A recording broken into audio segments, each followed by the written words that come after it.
Welcome back, y'all. Thanks for tuning in. Something to Do, the podcast.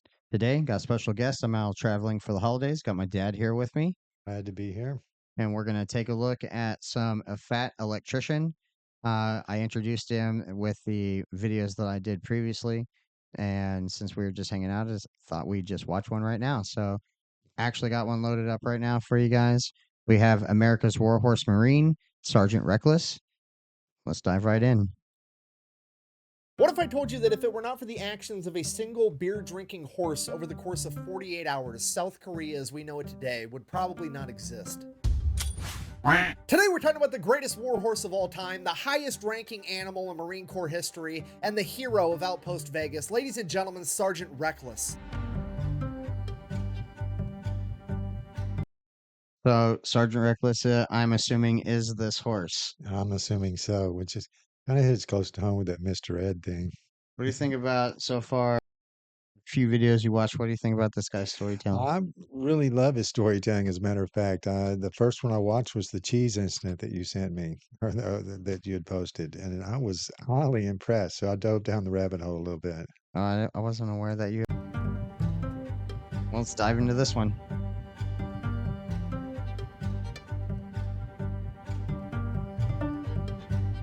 Alright, before we get too far in this video, we do have a sponsor for a couple of reasons. One, I got bills, just gonna be honest with you. Two, I gotta pay the editor. And three, in the case of this particular video, back in the day, it used to be a rule that whenever Sergeant Reckless did any type of publicity, whoever did it had to make a $1,000 donation to a Marine Corps charity, and I am gonna honor that since I'm making this video about her. That being said, this video is brought to you by Raid VPN. Wait, no. Nord Shadow Legends. No. NordVPN, that's the one. Full disclosure, I tried to make a funny skit ad for this video where like me and my wife were both in bed and instead of using a condom, I used NordVPN and then I accidentally put a condom on my phone, but my skit failed miserably. Okay, get out of here, Mushu. Okay, it's fine. It's fine. It's fine. If I used NordVPN, my dog wouldn't have been able to find me because I'd be in Singapore, actually. NordVPN. Your dog can find you, but your internet service provider can't. Okay, so believe it or not, I actually do use NordVPN in real life, but I use it for a different reason than any other talking point you've ever heard in a Nord ad ever, so I'm just gonna go ahead and show you guys that today. All right, so let's say I wanna start working on a new video, so I hop over to Google to find some sources. We pull up Google, and let's see what we come up with. Let's say I wanna do a video on Imo Koivunen, the Finnish guy that took a bunch of Pervidin. Google that, here's what pops up. I've got a Wikipedia page, and then a bunch of websites that just regurgitate the same article over and over and over again. Now, I know that Imo is from Finland, so if I hop over to NordVPN, and I actually change my location from America to Finland, hopefully, since it's his native language, it'll give me some better sources. 2 seconds later, I'm now connected to Finland, and as far as anybody on the internet's concerned, I am a Finnish guy in Finland browsing the web. Now, we just go back and I hit refresh, and as you can see, I have a bunch of different sources, all about Imo Koivunen. So we're just gonna pick one, then I go up here, I hit translate, and now I have a new source of information for my video on Imo that I never would have been able to find were it not for NordVPN. And it has a bunch of other use cases on top of that, so if you wanted to check it out for yourself, you can go to nordvpn.com/thefatelectrician. Now let's get back to this video. Our story takes place during The unspoken word, which I'm going to speak, is we don't skip through his ad reads. So we're listening to that. You know, everybody needs a good VPN. I'm not giving $1,000 to the Marine Corps. I don't have that yet. So, but hey, if this channel ever makes money, and I get an extra 1,000, I'll donate it because we're doing a video on the horse as well. the Korean War, which is kind of an issue because most people know absolutely nothing about the Korean War, and it's kind of important for context. So we're going to do a real quick and dirty oversimplification of the entire thing. Super casual, 60 seconds. We're going to learn more about the Korean War than most people do in their entire K-12 education. Go ahead and start the timer. Here we go. July 25th, 1950. Communist North Korea, backed by Communist China and the Soviet Union, decides that they are going to attack South Korea and try to take over the entire peninsula. Over the course of the next 5 to 6 weeks, they would almost accomplish their goal, beating the South Korean military all the way to the base of the peninsula, and it is not looking good. But luckily, NATO shows up at the last minute to save save the day. The NATO forces are like 90% American, but there's also some British, some Canadian, some Australian, and like 12 other countries on top of that, and they have a huge amphibious landing in Incheon, and they proceed to turn the tables on the North Koreans entirely, beating them all the way back into North Korea, and then they continue to advance, beating them all the way up the peninsula and almost to the border of China. So now the Chinese government's kind of shitting their pants because NATO's like 30 miles off their border, and they can't have NATO coming up in their territory with their democracy and their human rights and their food. They've got to do something about this. So China comes out of left field with their big-ass military, joins the fight, takes NATO completely by surprise, beats them all the way back down the peninsula to pretty much the original North and South Korean border, and this is where our story begins. I'm not trying to brag, but that was under 60 seconds, and I got a Lord of the Rings reference in there. I'm having a really good day. Okay, now that we're on... What do you think so far? No, I'm in. I'm in. I mean, this was a few years before you were born. Was there any after talk about this? Do you remember any? Not really. I'm trying to recall, but the Korean War was a little bit before my time. I'm more Vietnam era. On the same page, October 1952, here's what the front line looks like. Each one of those triangles represents a hill, and on top of those hills is a bunch of NATO troops. Basically, at this point in time, NATO is now just trying to hold this line long enough to force the communists to sign a peace treaty and preserve South Korea, because, as it turns out, this long string of hills is almost the exact same border that South Korea was before, so if they can utilize these hills to hold the high ground, maybe they can get this accomplished. Why do they want to hold the high ground? Well, because the high ground's awesome, isn't it, Anakin? You didn't know that Star Wars, Anakin's case. Don't do it. I've got the high ground. Yes. It's a classic. Yeah, anyways, if I could bring your attention to the furthest triangle on the left where it says the Nevada cities, that is not actually one hill, but three smaller hills in a close triangular formation, commonly referred to as the Iron Triangle. Each one of these hills is named after one of the three Nevada gambling cities, Reno, Carson, and Vegas. The reason that NATO named them after the Nevada gambling cities is because it is a gamble as to whether or not the Marine Corps is going to be able to hold that position. Because if Chinese Communist forces are going to try to break through this line, it's probably going to be right there at the Nevada cities, because then they will have a direct path to the capital of Seoul, and if they're able to capture Seoul, it'll be absolutely devastating to NATO's ability to negotiate a peace treaty. So the United States Marine Corps absolutely has to hold this position, and most importantly, they have to hold Outpost Vegas because it is the highest of the three hills, and if they lose Vegas, they are almost guaranteed to lose the other two. Alright, so here's the plan. Each one of these hills is going to have 40 Marines and 2 Navy corpsmen on top. These hills are so steep that the only way to get up there is by foot. They're like a 45-degree angle all the way up. So the Marines aren't able to get trucks up there. They're not able to get tanks up there.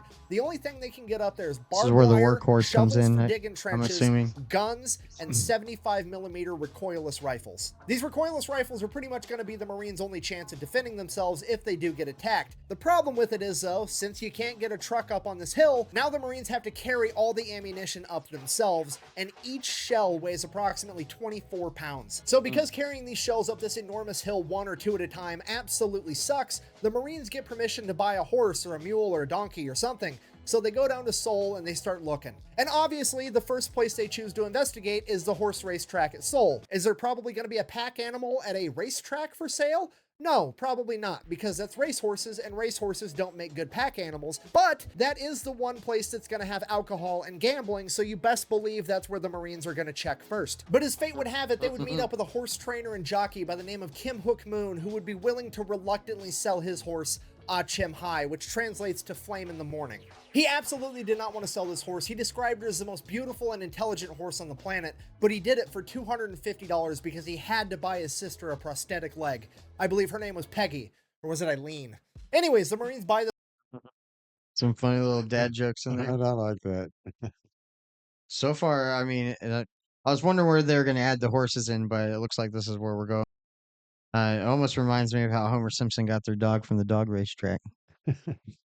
this horse, they throw her in a trailer, they take her back to camp. From there, she immediately goes into what the Marines call hoof camp. Get it? Hoof camp, boot camp. That's funny. Moving on. The first thing they do is try to get the horse acclimated to battle by firing the recoilless rifle near her. And the first time they fired this rifle, this horse jumped 4 feet straight into the air and freaked the fuck out. Then they calmed her down, they fired it again, still scared out of her mind. And they fired it again and again and by the 8th time they fired it, she was completely calm, and a recoilless rifle never scared her ever Probably again. deaf. From there, they taught her how to survive. She learned how to avoid barbed wire. She learned not to get too close to the back end of the recoilless rifles because the blowback could hurt her. She learned that whenever a Marine yelled incoming, she needed to run to a nearby bunker, or if she wasn't near a bunker, she learned how to lay down. After I mean, that's a pretty smart horse, No, it's smarter than most of the guys out there, probably.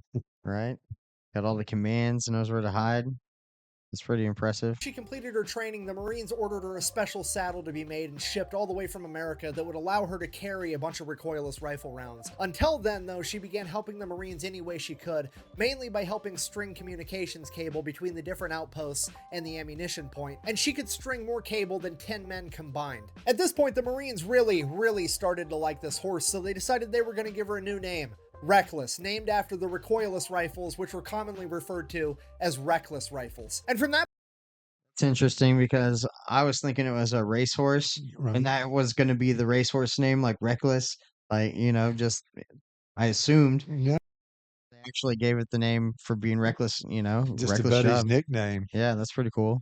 that point on, she just became another one of the guys, and that's exactly how the Marines started Another one of the treating her. buddies. She began eating whatever the Marines were eating. She loved bacon and eggs, she loved beer, and apparently if you were ever having mixed drinks, Reckless would walk up to you, nudge you with her head, and stick out her lower lip and let you mix a mixed drink directly into her mouth. Then her special saddle shows up and she starts A real kicking ass Marine. on Yeah, the exactly, battlefield. real She Marine. delivers 6 rounds at a time, and she can make a trip from the ammo point to the firing position twice as fast as any man can, and he's only carrying 2 rounds. She delivers so much ammo that over the course of a couple battles, the Chinese actually start to target Reckless. And this ends up being a horrific mistake because the millisecond that Marine Corps leadership figures out that they're trying to target Reckless, they flip the script, turn around to the Marines, and they're like, boys, they're trying to kill Reckless so they can eat her because they're starving communists. At which point, all the Marines responded with,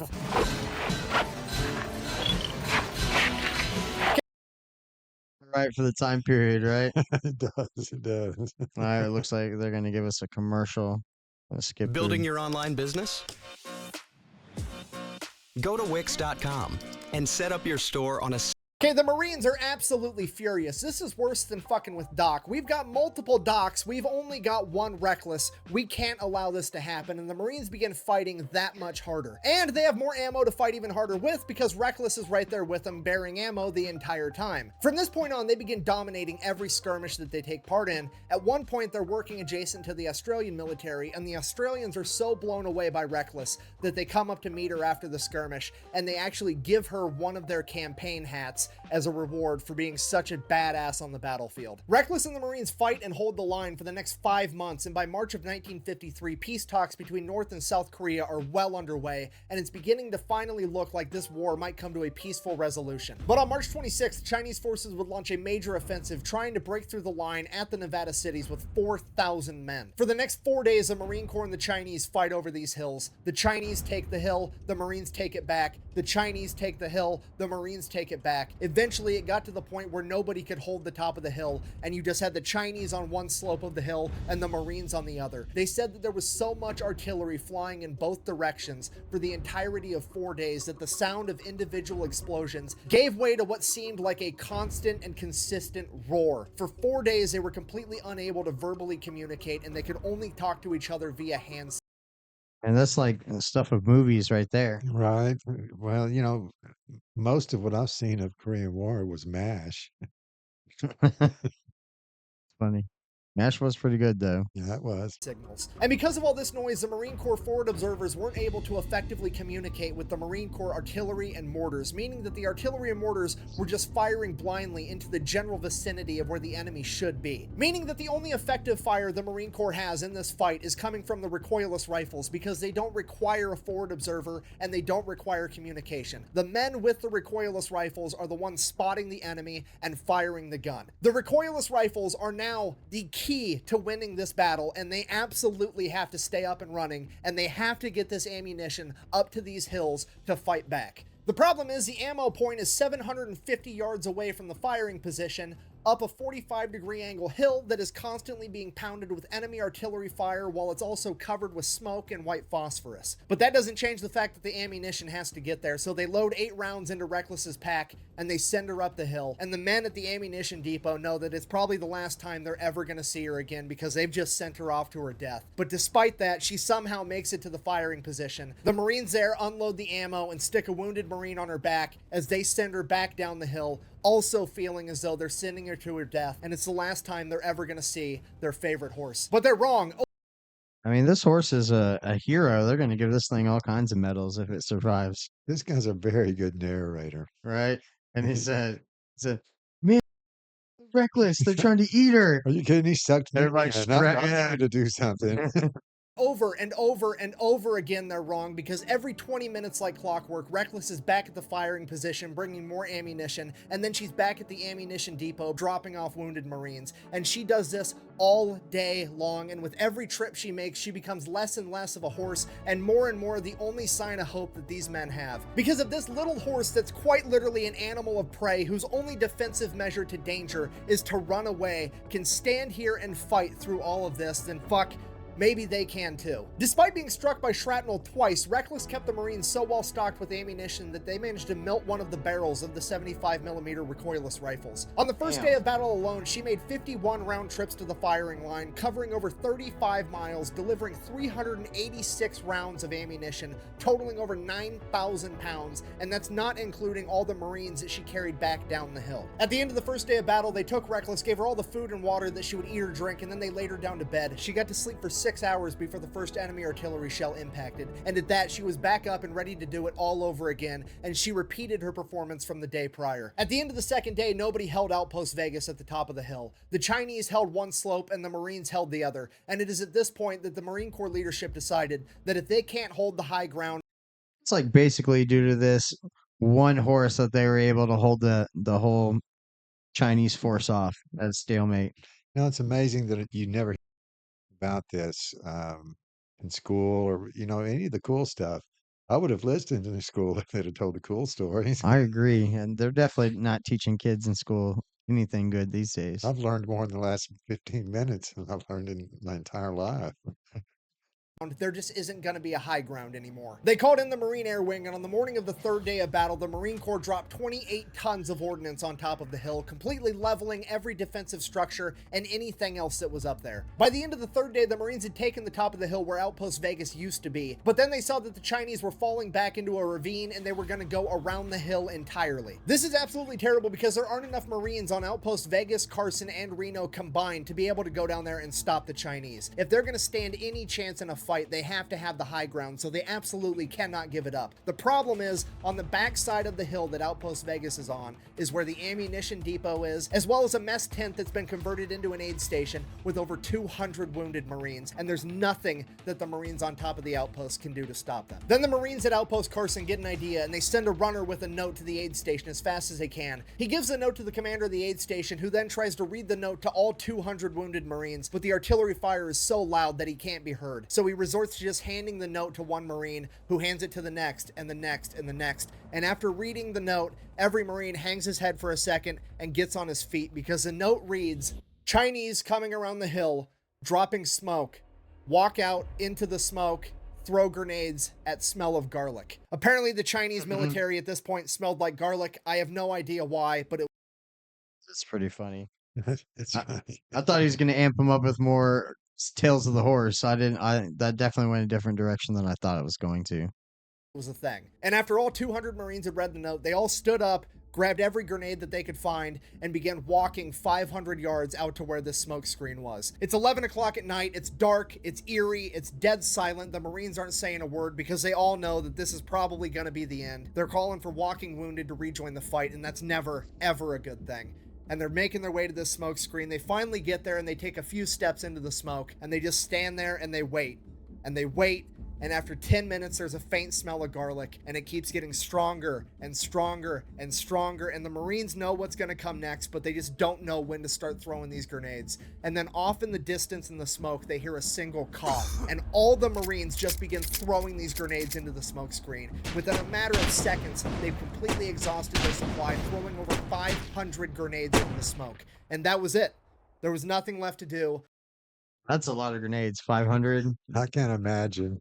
And that's just piles. Just everybody unleashing as probably as hard as they can for dear life.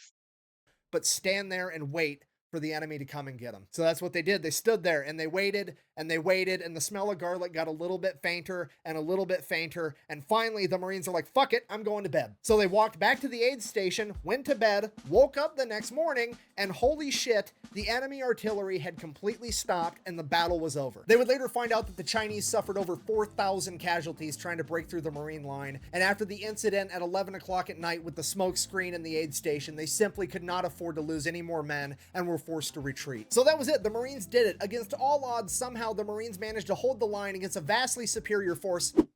Larger force, not superior force. Very important detail. Preventing the enemy from retaking Seoul, giving NATO the political leverage they needed to negotiate peace talks, and establishing and preserving the South Korea that we know today. And arguably, it's all because of a single horse that absolutely refused to give up on her fellow Marines. And because of this, Reckless is declared the hero of Outpost Vegas, and she is awarded the rank of corporal in the United States Marine Corps. Shortly after the battle, the Marines get rotated out by a brigade from the Turkish military, and the Marines finally get some much-deserved R&R. After that, the war's really starting to wind down, so the Marines are going to pack up all their shit. They're going to board a Navy LST, which is basically an amphibious landing ship. That ship's going to take them all the way to Incheon, and then from there, they're just going to kind of hang out for a while and wait for the peace treaty to get signed. But since they're boarding a Navy vessel, they have to come up with a manifest of all the supplies, how many guys they got, all the equipment, how much everything weighs, yada, yada, yada. On the manifest, they write down 1 horse, Reckless, corporal type. The manifest makes its way to the captain of the LST. He's supposed to sign off on everything. He sees horse and he's like, what the fuck? The Marines are probably just messing with me. They're not actually bringing a horse on my ship. It's probably just like a pallet of beer and they wanted to let me know to account for the weight. It's fine. He signs off on the manifest, sends it back. It's all good. Goddamn commercials. I'm glad he's getting to it because I'm sitting here wondering what happened. Fast forward a couple of weeks, the Marines start loading Yeah, I was wondering where he's going to bring the horse back into as well. all their stuff up on the We got boat. some Then time they to go. go It's to only bring halfway. Corporal Reckless up onto the ship, Lot and more the to go. captain is like, whoa, whoa, whoa. Absolutely not. You're not bringing a horse on my ship. I've had the cleanest ship in the Navy for 2 years running, and this horse is going to ruin that. To which the Marines are like, bro, you signed the manifest. This is happening. Get over it. One thing leads to another. Corporal Reckless gets on that ship. Once they get Reckless, all the equipment, and all the Marines on board, the ship takes off, and all the Navy members are kind of I mean, that could be a mutiny. You don't let the hero horse go. I mean, well, somebody's got to do something, That's a losing argument there. right? The horse is You going. know, you already signed. making fun of Reckless and the Marines because it's not normal for Marines to care this much about an animal, and they're not treating Reckless with the respect that she deserves. So when they demand that Reckless gets fed bacon, eggs, and beer just like the Marines, the Navy absolutely refuses, and they said they're only going to give her cabbage and wheat. So that's what they do. This upsets Reckless's stomach, and she proceeds to shit all over this boat for the next 3 days. A couple days later, Reckless starts feeling better. They're almost to Incheon. They're about to port, get off this boat. Everything's going to be great. At this point, the Marine Corps officers have a brilliant idea. They decide, hey, us and our men just went through one of the bloodiest battles in American military history. The horse has been sick this entire time. You know what would make everybody a lot happier? If instead of just parking the fucking boat and getting off like normal people, what if we did an amphibious landing? You know, for fun and training and stuff. Wouldn't that be great? To which all the enlisted men are like, fucking fine, whatever, let's just do it and get it over with. So they make an amphibious landing in Incheon for training, but guess what? Reckless doesn't understand that it's for training. She thinks this shit's for real. So Reckless becomes the only horse in Marine Corps history to successfully make an amphibious landing. So the Marines get settled down in Incheon, and that's when they notice that there's a horse all over the news. It's in every newspaper, it's in every magazine, it's on every radio broadcast. The entire world is talking. Never heard anything about that. Nobody talks about this horse. Well, that was when newspapers were around, son. I know. I figured that he's a good storyteller. I figured he would have had a story about that horse or I'm something, surprised I've never heard anything about that. In fact, you never heard anything about the Korean War growing up. right? It's like taboo almost. Like I said, MASH.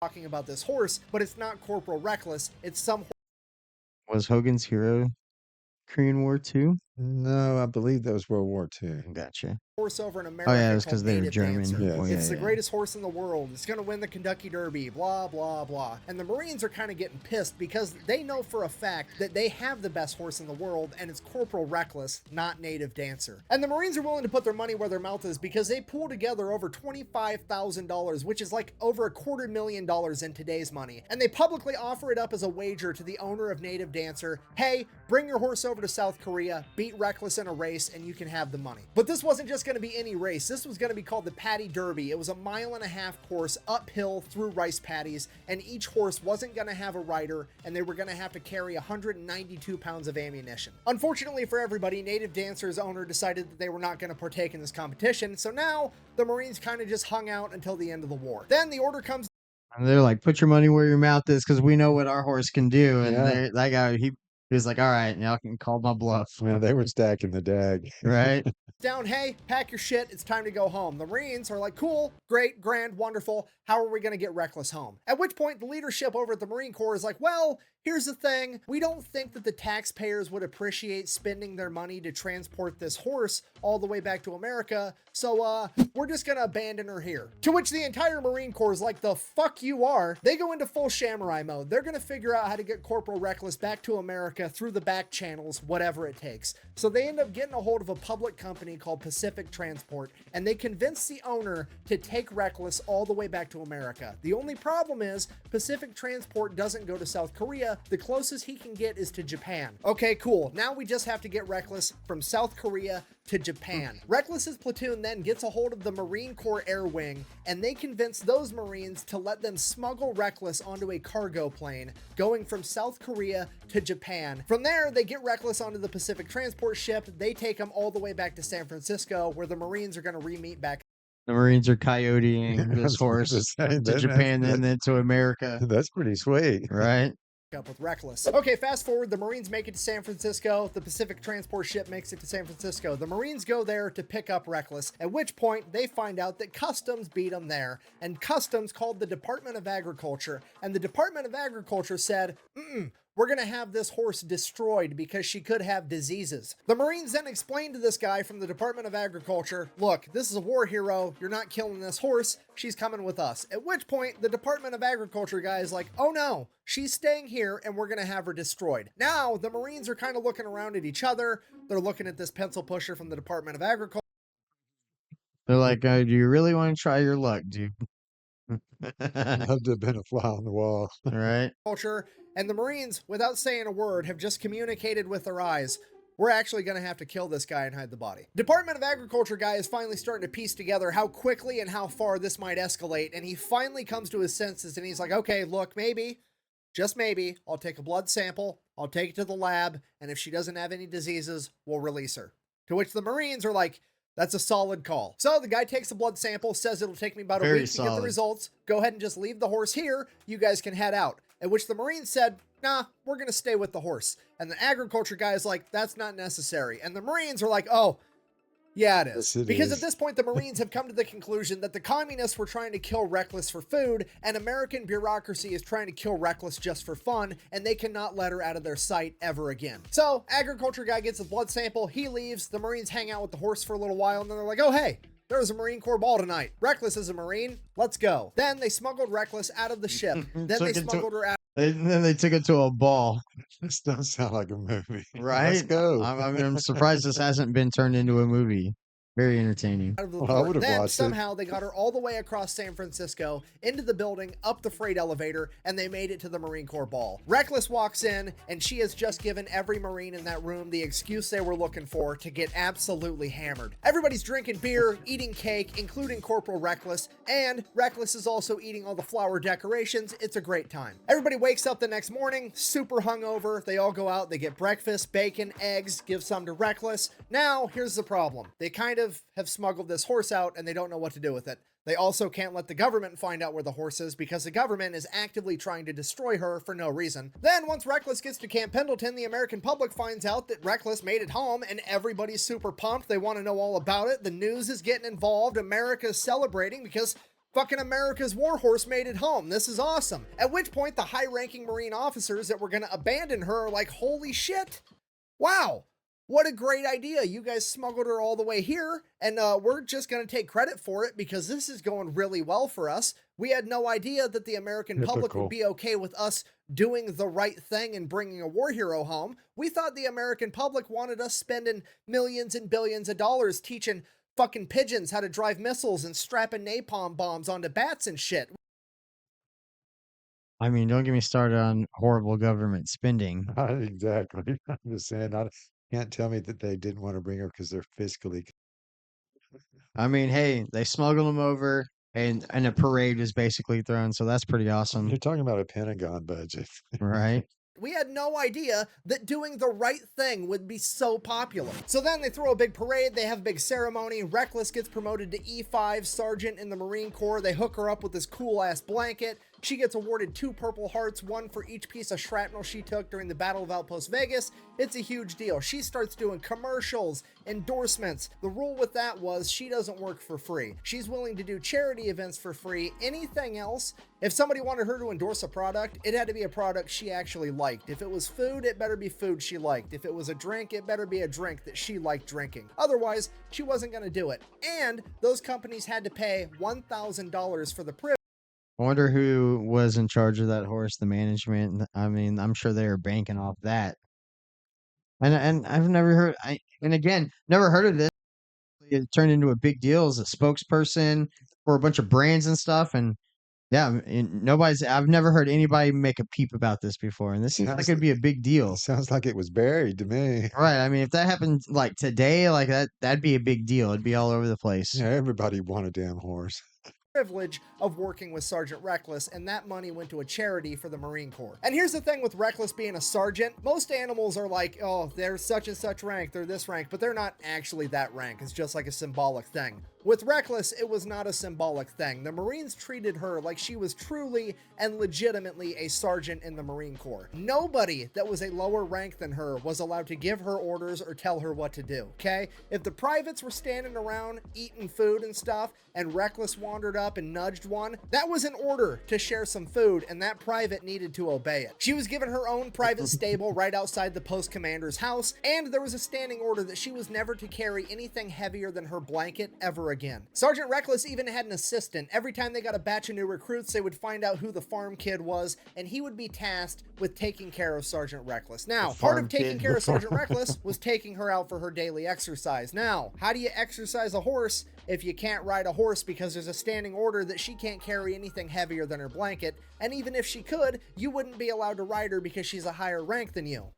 I have no idea, neither did the Marine Corps, so they told this private, fucking figure it out. So this kid just had to start running next to Reckless 5 miles a day, every day. And this pattern carried on. Every time a new kid came, he just started running 5 miles a day with Reckless, and it became a running joke. Jesus Christ, literally a running joke that whoever was taking care of Reckless was the most in-shape Marine in the Marine Corps. After a little while, the PR started to die down, but the high-ranking officers in the Marine Corps didn't want that to happen because having the Marine Corps in the headlines all the time was really good. So they concocted a plan to stay in the headlines even longer. They were going to get some badass, thoroughbred, Kentucky Derby winning racehorse in here to have a kid with Sergeant Reckless. So that's exactly what they do. They find the thoroughbred horse they're going to breed her with. They hire this PR firm getting ready for all the news and publicity and blah, blah, blah. And then in true military fashion, the officers then proceed to not tell anybody that they fucking should. You know, like the private that's in charge of taking care of Sergeant Reckless. So from his perspective, one day he gets an order, seemingly for no fucking reason, to take Sergeant Reckless over to the normal horse stables, which never, ever happens, and stick her into an empty pen. So that's what he does, and he's like, okay, cool, I'm gonna go get lunch now or take a shit or whatever. So he leaves for a minute, and one of the other Marines comes by and then sticks just your normal garden variety Marine bucking horse in the same pen as Reckless, not knowing it was Reckless because Reckless is never in those pens anyways. So fast forward a little bit, Sergeant Reckless's assistant comes back, and Reckless and this bucking horse are midway through a horizontal jogging session, and he's not about to get in there and stop it. Okay, now Sergeant Reckless's assistant is having a full-on panic attack because Sergeant Reckless, the pride of the Marine Corps, is currently getting taken to Pound Town on his watch, and he is definitely gonna be in trouble for it. So as soon as they finish, he runs in, gets Reckless, takes her in the barn. He's brushing out her mane. He's getting the scratches off of her sides. He's trying to hide all the evidence. And then while they're in the barn taking care of that, that other bucking horse gets taken out of the pen, and this big old fancy truck pulls up with this big old fancy trailer,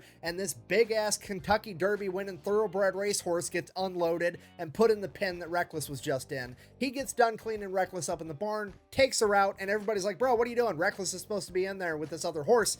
Get him in there. So then all those guys leave to get lunch or do whatever, and Sergeant Reckless's assistant is like, okay, there's no way I'm leaving. I'm not going to have this happen again. I'm going to stay here the entire time and make sure there's no hanky-panky. There'll be no riding the baloney pony around here ever again. I got to make sure this does not happen. So he sits there and cock blocks this thoroughbred the entire time. So as far as he's concerned, mission accomplished. Nobody ever needs to know that Reckless got deflowered on his watch. It's going to be fine. Then fast forward 28 days later, he shows up at Reckless's stable first thing in the morning to take care of her, and there's a bunch of high-ranking military officers and a bunch of news crews right outside the stable. He rolls up like, what's going on? And the general is like, Reckless is pregnant. And he's like, oh, okay. That's a good thing. And they're like, yeah, no, that's great. That's a terrific thing. At this point, the news crews have kind of put together that this is I'm like, is this guy gonna get busted or what? And it's like something you would see on Sergeant Bilko. See on Beavis and Butthead. the kid in charge of taking care of Sergeant Reckless. So one of them yells out, hey, what's the name of that thoroughbred racehorse that she's having the baby with again? At which point he just responds like, what are you talking about? I don't know its name. It was just one of the random Marine bucking horses we had in the pen. Record scratch, dead silence, pure confusion. The general grabs this private, yanks him around the corner of the stable. It's like, what the fuck did you just say? So he explains to the general everything that happened, and the general is like, you idiot. Reckless was supposed to sleep with that big ass thoroughbred racehorse. To which he's like, well, somebody should have told me that. I don't know what to tell you. So now the plan is officially ruined. The news crews leave, and the PR firm has to figure out how to piece this thing back together. And the plan they come up with is to get a big ass sign and put it up on the hill by Camp Pendleton, and the sign simply says, it's a ... Yeah, if you're not picking up what I'm putting down, in the plot twists that absolutely nobody saw coming, the United States Marine Corps is actually responsible for inventing gender reveals. And that's how they still managed to generate a bunch of hype for Sergeant Reckless's kid, getting the entire world to speculate as to whether or not it was going to be a boy or a girl. The pregnancy goes great. She goes on to give birth to a colt, aka a boy. They go out, write boy in big blue letters on their sign, and then the Marines throw a big ass party because they're amped, unwittingly throwing the world's first ever gender reveal party, which I'm gonna hold against the Marine Corps forever. Right?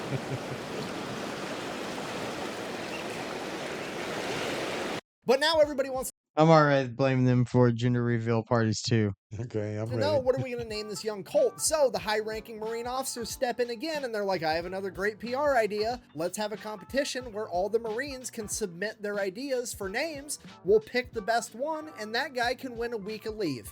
Brilliant idea. So that's exactly what they do. Hundreds of Marines send in their ideas for names. The front runners were like Semper Fi, Freedom, Liberty, pretty generic stuff, but that's what you have to do when you have a big public figure like Sergeant Reckless and her new baby. But the commanding officer in charge is just like, I don't like any of these names. I'm gonna name it myself. So he just decides that he's gonna pick a random private and be like, hey, you're the winner, even though you didn't pick the name, but I'm just gonna say you're the winner so I don't look like an asshole. And then he named the cult Fearless, which, that's a great name. I'm just getting really, really jaded with bureaucrats and high-ranking officers in this video for some reason. Sorry about that. Anyways, fast forward a couple years, 1959, Sergeant Reckless is now getting promoted to Staff Sergeant Reckless, E6. There's a 1,700-man parade, a 19-gun salute. The Marines make a huge deal out of it because, well, Reckless deserves it. So that's what they do. And in the crowd that day was none other than the new Private Fearless of the United States Marine Corps, which I thought was pretty cool. Later that year, she would give birth to another boy named Dauntless, and then a couple years after that, she would give birth to yet another boy named Chesty, named after Chesty Puller, the most decorated Marine of all time, and as rumor has it, the last Marine to ever ride Reckless. From there, Sergeant Reckless would retire and spend the rest of her life living on Camp Pendleton as the highly regarded, highly respected war hero that she was before passing away in 1968. So in conclusion, this has been the story of Sergeant Reckless, the hero of Outpost Vegas, America's greatest warhorse, the four-legged Marine that fought during the Korean War, which is commonly referred to as the Forgotten War. But as is the case with most of us, it's not that we forgot it, it's that we were never taught about it in the first place. So if you made it this far in the video, I really hope that you learned something. If you want to support the channel, best way to do that is go check out thefatelectrician.com. We got merch, I got a Patreon with deleted scenes. Otherwise, until next time, Quack Bang, out. What'd you think about that? That was pretty good. And like he said right there at the end, it was like, we were never even taught about this. Nobody says anything about this ever. Well, exactly. Video I've seen from this guy, I've learned something and enjoyed doing it. It wasn't like going to school. Right? You know, My anytime that ADD didn't set in. anytime there was a substitute teacher, they should be playing you something like this. Exactly. This is as good as when they brought in the movie screen on a rainy day. All right, guys. Let me know in the comments which one I should do next. Let me guys know if you enjoyed me and my father going back and forth on this one. Thanks for tuning in. If you haven't already, hit the subscribe button, hit the notification bell, and give me a like on the video. Again, give me in the comments, guys. Let me know which one I should do next. I'll catch you on the next one. Peace out.